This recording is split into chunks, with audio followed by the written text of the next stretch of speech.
Hello दोस्तों, दुर्लभ ज्ञान के इस चैनल पर आप सभी का स्वागत है। यदि आप भी पुलिस, आर्मी, रेलवे, एसएससी तथा किसी कम्पिटिटिव एग्जाम्स की तैयारी कर रहे हैं तो सामान्य ज्ञान के प्रश्न इस चैनल पर उपलब्ध है। आप इस चैनल को सब्सक्राइब कर ले। तो बढ़ते हैं अपने प्रश्नों की तरफ।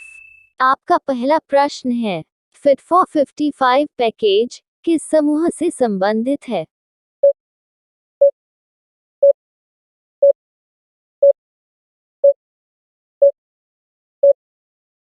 आपका उत्तर होगा यूरोपीय यूनियन। दोस्तों, इसे भी जानें। फिट फॉर 55 के लिए यूरोपीय संघ द्वारा 2030 तक यूरोपीय संघ के ग्रीन हाउस गैस उत्सर्जन को 55% तक कम करने के लिए डिजाइन किया गया पैकेज है। पैकेज जुलाई 2021 में यूरोपीय आयोग द्वारा प्रस्तावित किया गया था। त्वरित विधायी प्रक्रिया के तहत योजनाएं 2022 में कानून बन सकती है।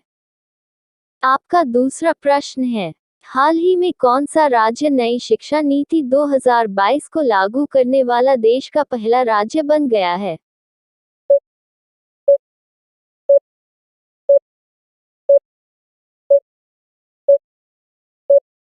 आपका उत्तर होगा उत्तराखंड। दोस्तों, इसे भी जानें। नई शिक्षा नीति 4 स्तंभों पर आधारित है, जो पहुंच, इक्वालिटी, गुणवत्ता और जवाबदेही है।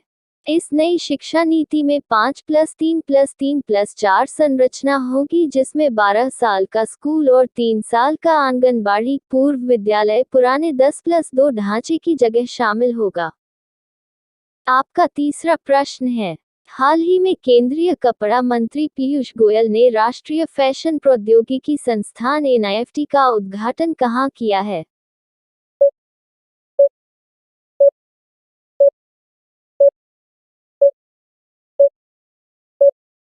आपका उत्तर होगा पंचकुला, हरियाणा में। दोस्तों, इसे भी जानें। NIFT national institute of fashion technology राष्ट्रीय फैशन प्रौद्योगिकी संस्थान, यह नई दिल्ली, भारत में फैशन टेक्नोलॉजी, फैशन डिजाइन, प्रबंधन और वस्त्र निर्माण तकनीकी के शिक्षण एवं अनुसंधान की सर्वश्रेष्ठ और प्रमुख संस्थान है। वर्ष 1986 में भारत सरकार के वस्त्र मंत्रालय ने राष्ट्रीय फैशन टेक्नोलॉजी संस्थान की एक शीर्ष संस्था के रूप में स्थापना की है। आपका चौथा प्रश्न है, हाल ही में किस टेलीस्कोप ने ब्रह्मांड की पहली रंगीन छवि जारी की है?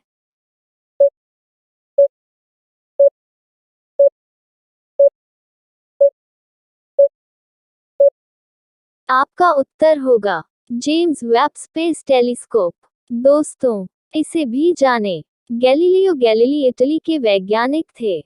वे एक महान आविष्कारक थे तथा दूरदर्शी के विकास में उनका अतुलनीय सहयोग था। टेलीस्कोप दूरदर्शी वह प्रकाशीय उपकरण है जिसका उपयोग दूर स्थित वस्तुओं को देखने के लिए किया जाता है।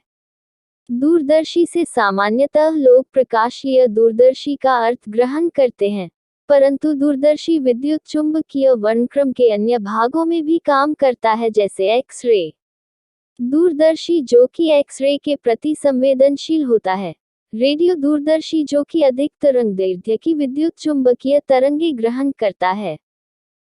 आपका पांचवा प्रश्न है, हाल ही में कौन सा देश नाटो के तकनीकी सहयोग कार्यक्रम में शामिल हुआ है?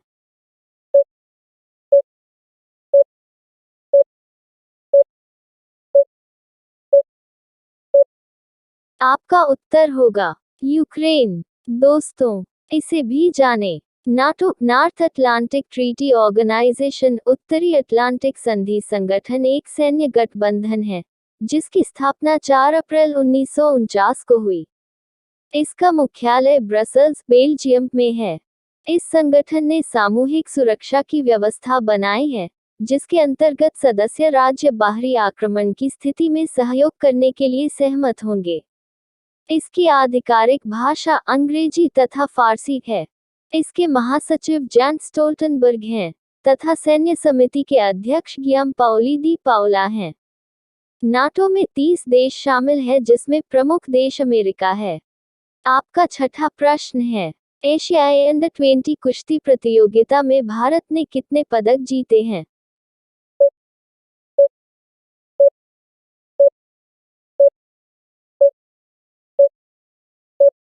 आपका उत्तर होगा 22 पदक।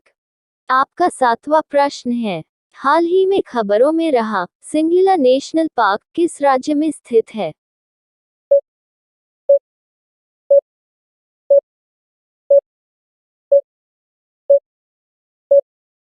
आपका उत्तर होगा पश्चिम बंगाल में। दोस्तों, इसे भी जाने, सिंगलिला राष्ट्रीय उद्यान भारत के पश्चिम बंगाल राज्य के दार्जिलिंग जिले में एक राष्ट्रीय उद्यान है, जिसका क्षेत्रफल 78.6 वर्ग किलोमीटर है। यह उद्यान सिंगलिला पर्वत श्रेणी में स्थित है, जो संदिग्धपुर चोटी के पास है। इसका स्थापना वर्ष 1986 है। आपका 8वां प्रश्न है, हाल ही में निधन हुआ लता मंगेशकर का संबंध किससे था? ए. अभिनेत्री, बी. गायिका, सी. समाजसेवी, डी. लेखक।